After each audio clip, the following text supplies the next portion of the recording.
ربنا اغفر لنا نورنا واغفر لنا إنك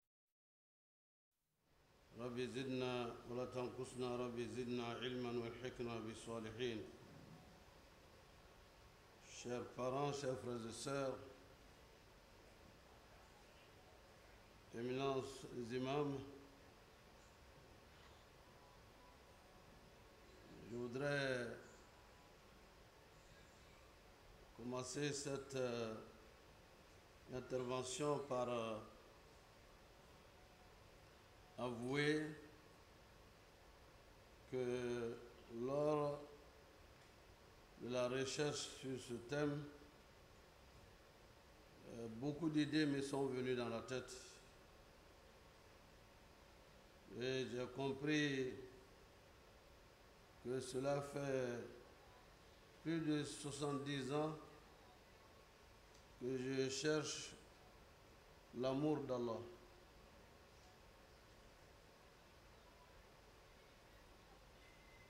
Et par tout ce que nous avons à faire en tant que musulmans, c'est ce qui est la préoccupation principale. L'amitié est une autre chose, mais l'amour d'Allah se mérite à travers les comportements, les dires, les agissements, à travers la pensée, à travers les expressions. En effet, toute notre vie en tant que musulmans tourne autour d'une seule préoccupation, avoir l'agrément d'Allah subhanahu wa ta'ala. Et dans cette quête, j'ai donc découvert que le chemin est encore long pour moi personnellement, et je voudrais donc vous inviter ensemble pour que nous soyons compagnons pour aller vers l'agrément d'Allah subhanahu wa ta'ala et rechercher donc cet amour qu'Allah a pour nous et que nous voulons mériter à travers les enseignements que nous avons reçus. En effet, cet exposé va tourner autour d'un certain nombre de points. Le premier, c'est la définition du mot ami d'Allah et les secrets des amis d'Allah dans leur relation, disons les critères pour être ami d'Allah. Troisièmement, le secret des amis d'Allah dans leur relation avec le Créateur du monde, Allah. Et enfin, ou avant la fin, les 10 moyens pour bénéficier de l'amour d'Allah subhanahu wa ta'ala. En effet, le Seigneur du monde nous dit dans le Saint-Coran, Bismillahir Rahmanir Rahim, Oma khalaqtul jinna wal insa illa liya'buduni. Je n'ai créé les djinns et les hommes que pour qu'ils m'adorent. Le Seigneur du monde nous a créés pour qu'on l'adore. Et cette adoration, c'est d'abord attester qu'il n'y a de Dieu qu'Allah, sans associer, l'omniscient, l'omnipotent, sans égal. Allah, ces différents noms, 99,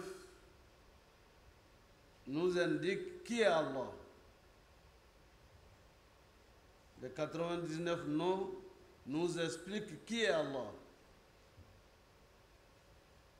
Surat al-Ikhlas dit Qul huwa Allahu ahad. Dit Allah, est unique. Allah Samad. Si on t'interroge qui est Allah, réponds qu'il est l'omnipotent. Son existence ne dépend d'aucune autre créature. Lam Yalid, il n'a pas enfanté, il n'a pas été enfanté. Walam yakun lahu kufuwan ahad. Et rien n'est semblable à lui. Puisqu'on entend souvent, l'homme est créé à l'image de Dieu. En islam, l'homme n'est pas créé à l'image de Dieu. La voiture n'est pas l'homme. Comme le fusil n'est pas créé à l'image de l'homme. Allah qui a créé à partir de rien, lui-même nous explique de quels matériaux il nous a créés. Nous avons 70% d'eau dans notre corps et 30% de poussière. Il nous dit منها خلقناكم وفيها نعيدكم ومنها نخرجكم تارة أخرى. Nous vous avons créé de la terre, nous allons vous y retourner et le jour viendra, je vais encore vous renaître à la vie pour le dernier jugement. Ceux qui seront gagnants iront au paradis, les perdants seront châtiés, seront punis. Fasse Allah que nous soyons de ceux qui sont agréés à Allah au paradis, Inch'Allah. Je ne vais pas m'éterniser ou bien aller davantage dans la connaissance d'Allah. C'est un sujet à part. Qui est Allah? Il y a Allah, Al-Malik, Al-Qudus, Al-Salam, Al-Mu'min, Al-Muhaymin, Al-Aziz, Al-Jabbar, jusqu'aux 99 noms d'Allah. Allah nous explique qui il est. Pourquoi on ne se fatigue pas l'esprit de savoir qui est Allah? Vous comprendrez aisément que le prophète sallallahu alayhi wa sallam, qui a passé 13 ans à expliquer aux musulmans, ceux qui ont adhéré à l'islam à la Mecque, pour leur expliquer ce que veut dire La ilaha illallah, Muhammad Rasulullah sallallahu alayhi wa sallam. Vous comprenez? Allahu Ahad Samad, Al-Malik Al-Qudus Salam.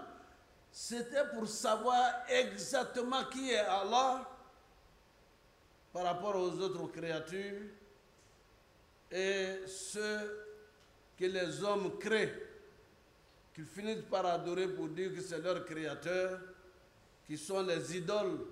Il y en avait 300 et quelques dans la Kaaba, dans l'époque de la Jahiliya. Mais ce n'est pas la destruction des idoles matérielles, mais l'idolâtrie interne, l'idolâtrie qu'il y a dans le cœur des gens, dans leur esprit, dans leur mémoire.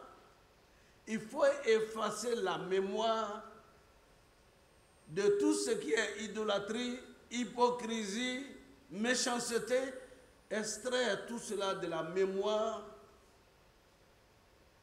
avant de remplir la tête, le cœur de ce qui est Allah. On dit, les penseurs nous disent que l'islam de cette première génération a été enraciné sur ce qui est pur. Parce que vous voulez remplir une bouteille pleine d'une substance. Il faut vider la bouteille ou la cuvette, laver proprement avant de mettre du lait ou bien mettre le miel. Sinon, vous aurez quelque chose un mélange qui ne sera plus ni le lait, ni autre chose. Et c'est ce travail qui a été le travail initial par le prophète sallallahu alayhi wa sallam, et lui-même a fait une retraite de combien d'années avant de recevoir la révélation. Et enseigner l'islam pendant les 13 ans, il n'y avait pas la prière, il n'y avait pas la zakat, il n'y avait pas le jeûne du mois de Ramadan, il n'y avait pas le hajj à la maison sacrée d'Allah subhanahu wa ta'ala. C'était donc pour vider de la tête des croyants musulmans tout ce qu'il y a comme impureté morale, sociale, culturelle. Il faut tout enlever pour recevoir la pureté du message d'Allah subhanahu wa ta'ala. Cet exercice a été ce qui a été la faveur et qui a été le gain de la première génération.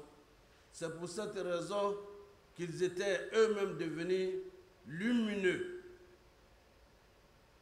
Et après avoir compris qui est Allah, il y en a qui ont été torturés pour lui, pour dire non, votre nom, Allah n'est pas le Dieu créateur. Il faut dire non, Dieu n'est pas là, il n'y a pas de la ilaha illallah, il n'y a pas de Dieu sauf Allah. Il y en a qui ont préféré mourir. Notre mère, Soumaïa, a été torturée, radiallahu anha, a été torturée, jusqu'à ce qu'elle perde l'âme. Elle disait la ilaha illallah. La ilaha illallah. Muhammadur Rasulullah sallallahu alayhi wa sallam. Je ne renonce pas parce qu'elle voyait qui est Allah. Elle savait que son retour, elle sera accueillie par le Seigneur du monde. Et d'autres compagnons ont préféré être torturés jusqu'à 100 pour qu'ils renoncent, qui ne sont pas musulmans. Ils disent non. Et pourtant, Allah est un, sans associé. C'est le résultat de quoi? C'est le résultat de cette éducation avec la connaissance d'Allah. Or, notre difficulté provient de quoi? C'est que nous avons reçu l'islam avant de recevoir cette éducation de l'âme et avant de recevoir cet exercice de purification de notre cœur, de notre mémoire. Et cela nous amène, pour certains, d'avoir des déviances idéologiques, des déviances de connaissances, d'associationnisme sans s'en rendre compte. Oui, je suis musulman, mais je suis chrétien. Je suis musulman, je suis franc-maçon. Parce qu'il n'a pas reçu cet exercice de purification de l'âme, de la mémoire, d'effacer ce qui est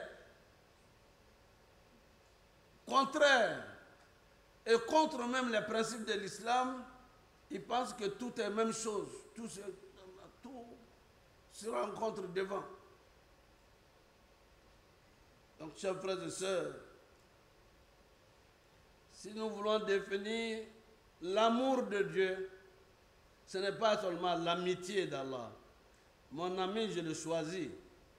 Mais Dieu nous aime avant que nous-mêmes et nous donner la voie pour l'aimer. Allah nous aime et il nous montre la voie maintenant pour l'aimer.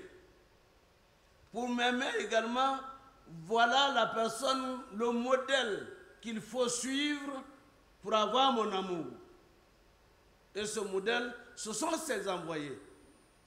Et principalement le prophète Mohammed sallallahu alayhi wa sallam.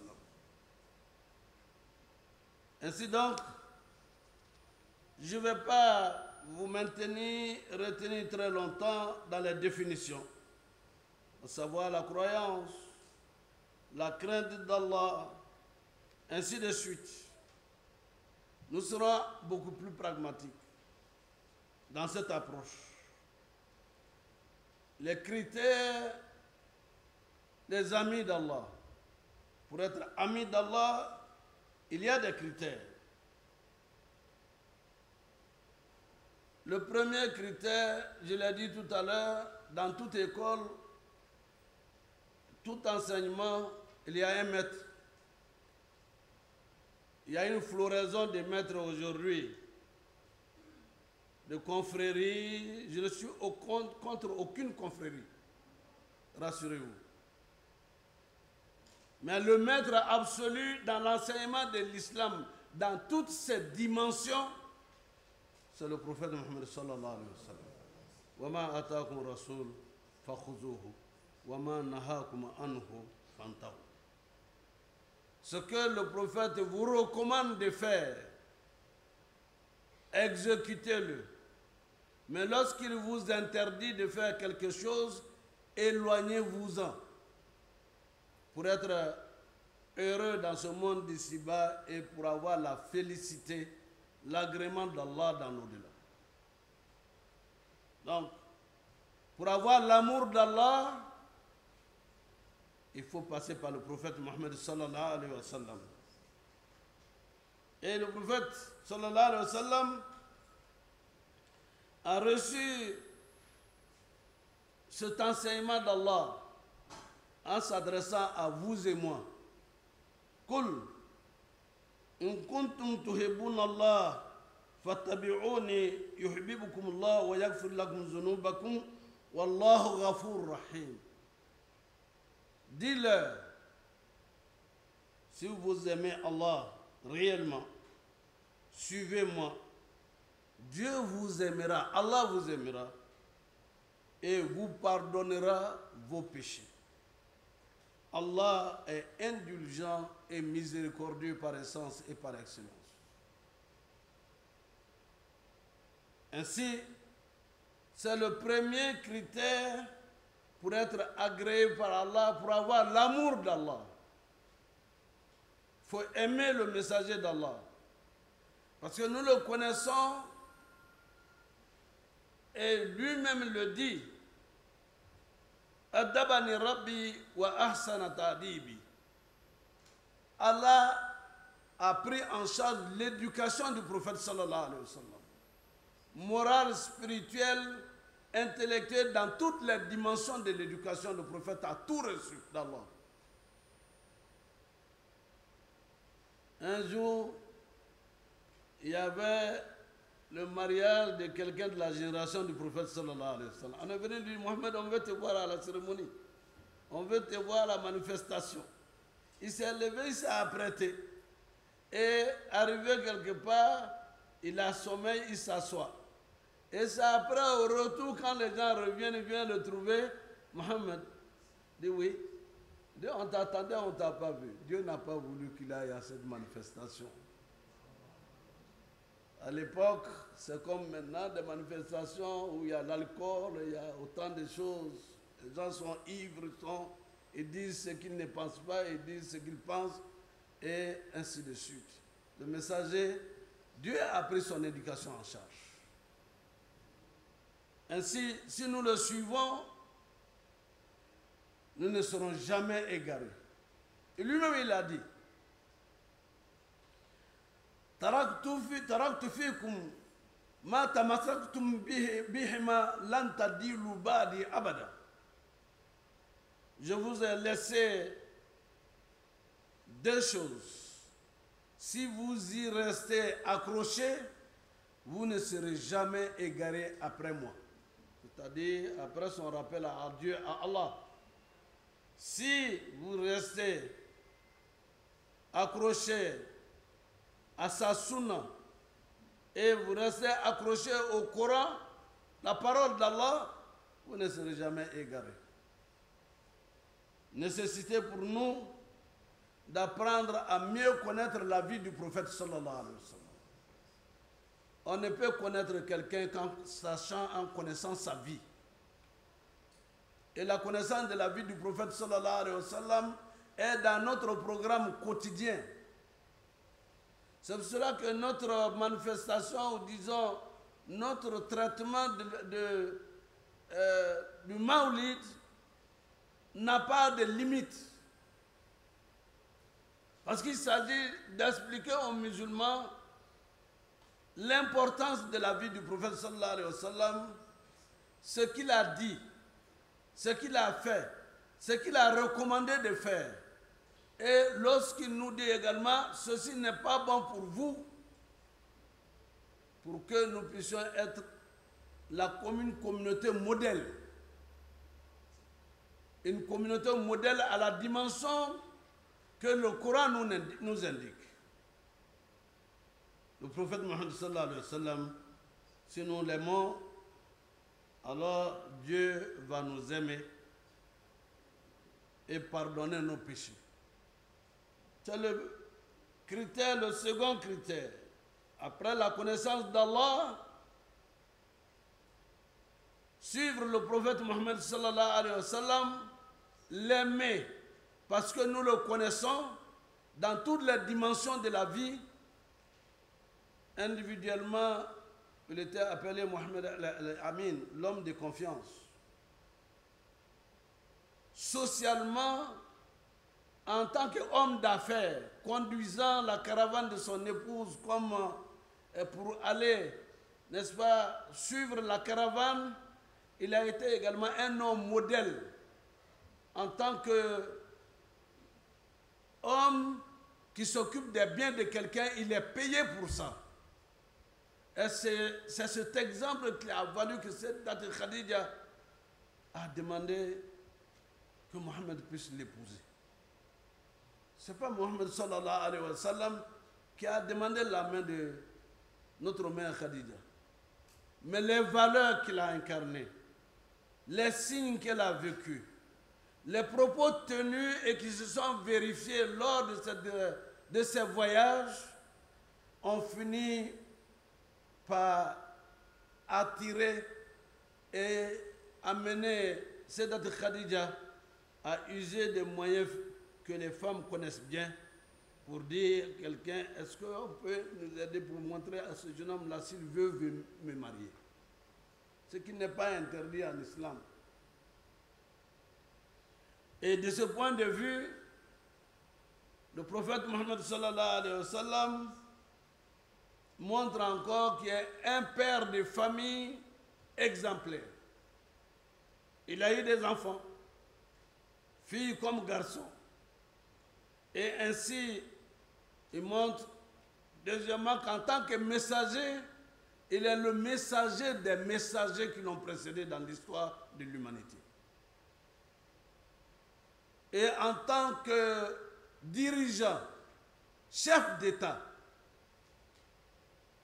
avec une constitution à l'appui, le prophète Mohammed sallallahu alayhi wa sallam s'est montré comme le meilleur des hommes, jamais égalé dans l'histoire de l'humanité jusqu'à de nos jours.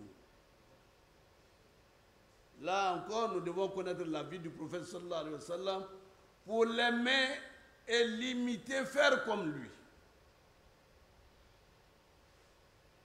Le deuxième critère,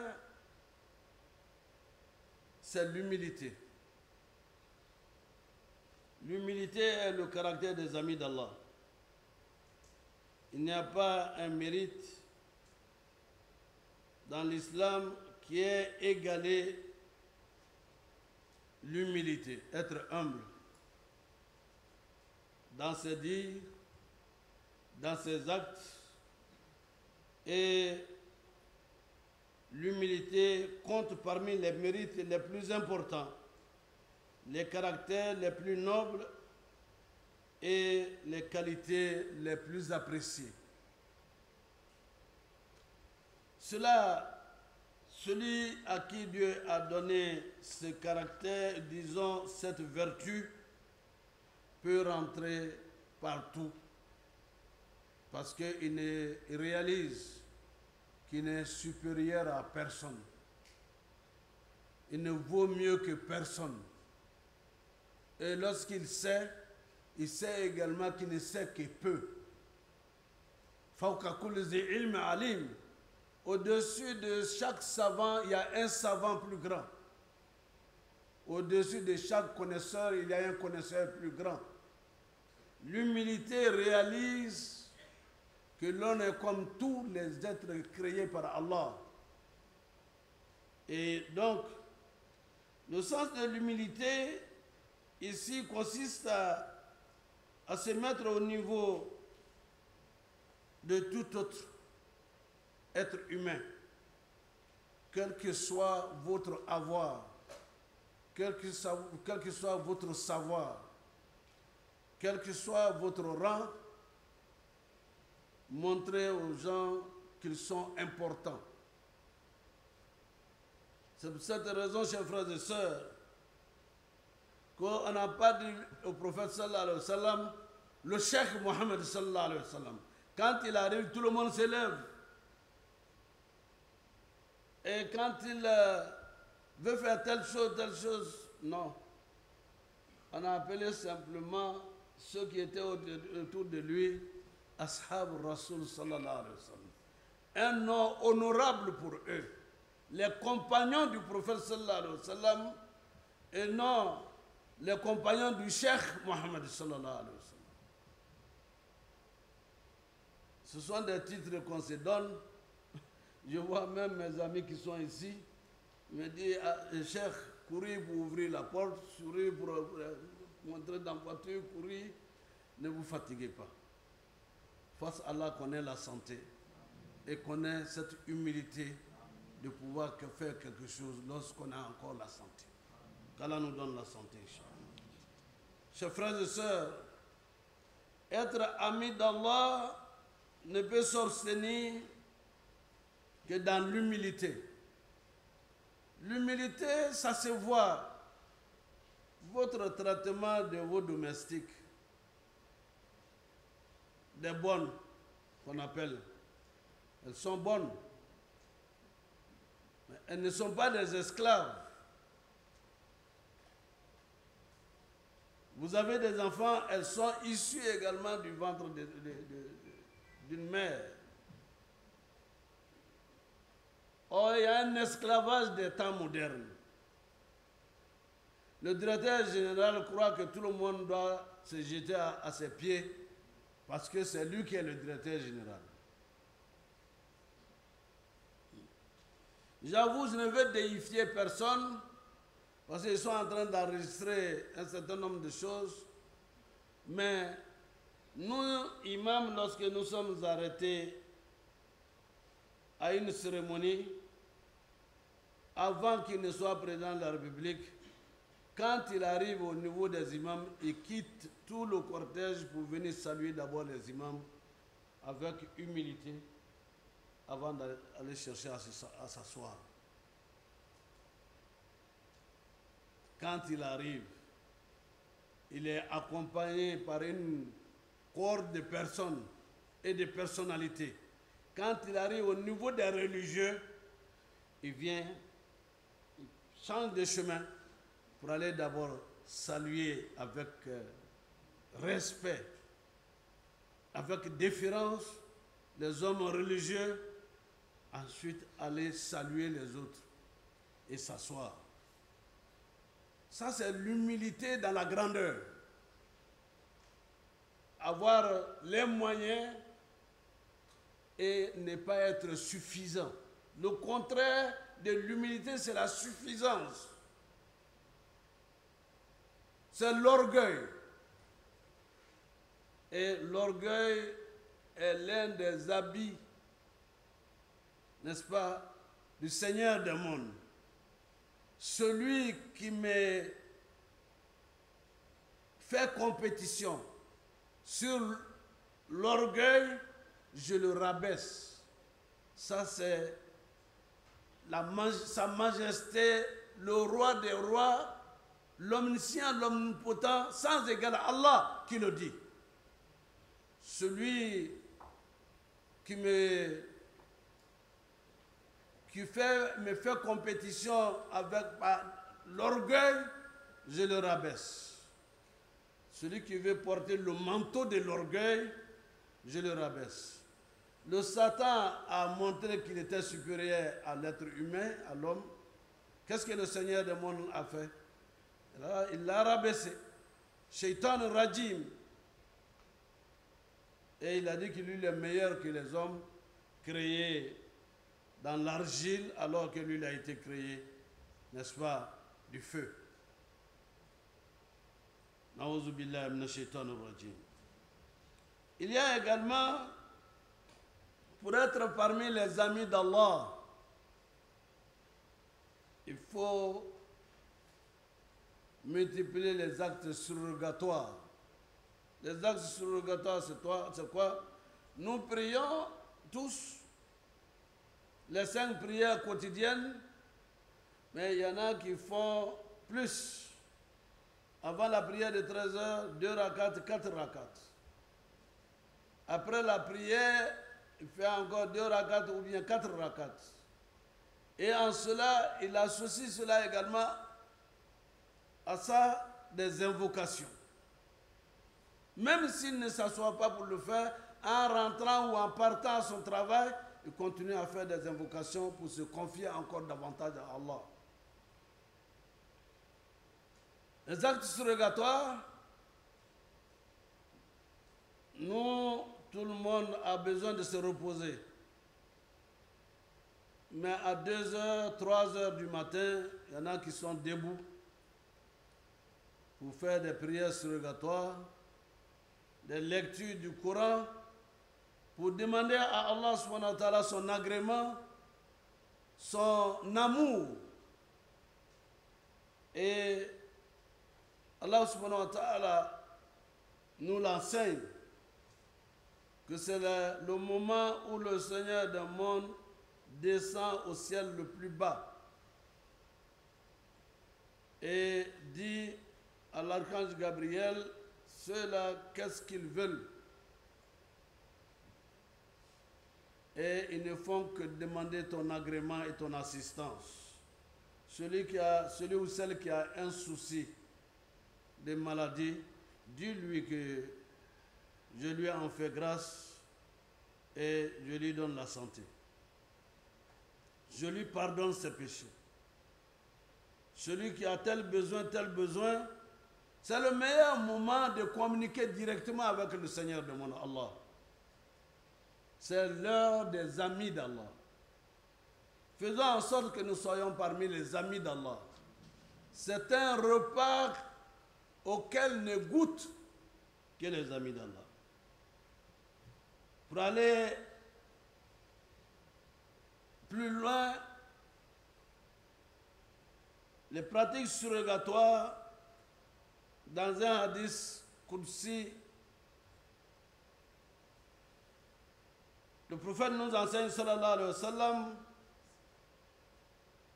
mon fidèle serviteur ne cesse de se rapprocher de moi grâce à ses prières surrogatoires jusqu'à ce que je l'aime. Et si je l'aime, je deviens sa bouche avec laquelle il parle. Je deviens ses oreilles avec lesquelles il entend. Je deviens ses mains avec lesquelles il attrape ou il touche. Je deviens ses pieds avec lesquels il marche. Ça, c'est le résultat des prières surrogatoires pour avoir l'amitié d'Allah. Il dit que mon serviteur, en étant continuellement en train de prier et de faire des prières surrogatoires pour Allah, pour avoir l'agrément d'Allah, voilà ce que je lui accorde comme faveur. Quand il parle, Dieu met la baraka dans ce qu'il dit. Quand il fait des bénédictions, ses prières, ses bénédictions sont exaucées. Et lorsqu'il regarde, il regarde avec les yeux, lui il voit plus que ce que nous voyons à l'œil nu. J'ai vu un ami au Niger, un architecte. Il dit, l'imam, Dieu m'a fait une faveur extraordinaire.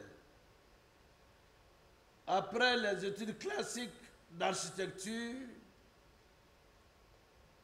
et pour faire la recherche, il y en a qui font 1 an, 2 ans, 3 ans. En 6 mois, Dieu m'a dirigé vers ce qu'il y avait de l'essentiel pour ma thèse. Et j'ai terminé. Et je ne cherchais pas du travail, on m'appelait pour me donner du travail. Et c'est dans cette grâce que je suis jusqu'à aujourd'hui.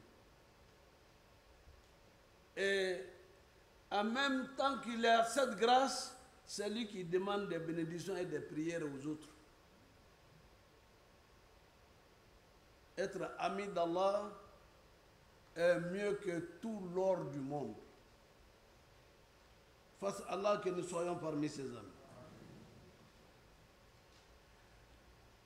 L'amitié d'Allah s'acquiert également dans l'amitié des uns, l'amour des uns pour les autres, les unes pour les autres. Et ça c'est très important, chers frères et sœurs. Allah subhanahu wa ta'ala qui nous l'enseigne, un hadith du prophète sallallahu alayhi wa sallam, haqqat mahabbati li mutazawirina fiya. Comme mon amitié est garantie pour ceux qui se rendent visite par amour pour Allah. Ça fait un moment que je n'ai pas vu telle personne, je me lève, je vais à Bassam, ça fait 2 mois que je ne t'ai pas vu. Non, je voulais, ça fait quelques mois que je ne te vois pas à la mosquée. Je suis venu te rendre visite. Pourquoi? Par amour pour Allah. Vous l'avez aimé pour Allah et vous venez lui rendre visite. Dieu dit qu'il aime ces personnes, qu'elles soient femmes ou bien qu'elles soient garçons. Se lever pour aller à Boaké, aller voir des frères, ça fait un moment que je ne les ai pas vus. Une soeur, ça fait 1 mois que je ne l'ai pas vue.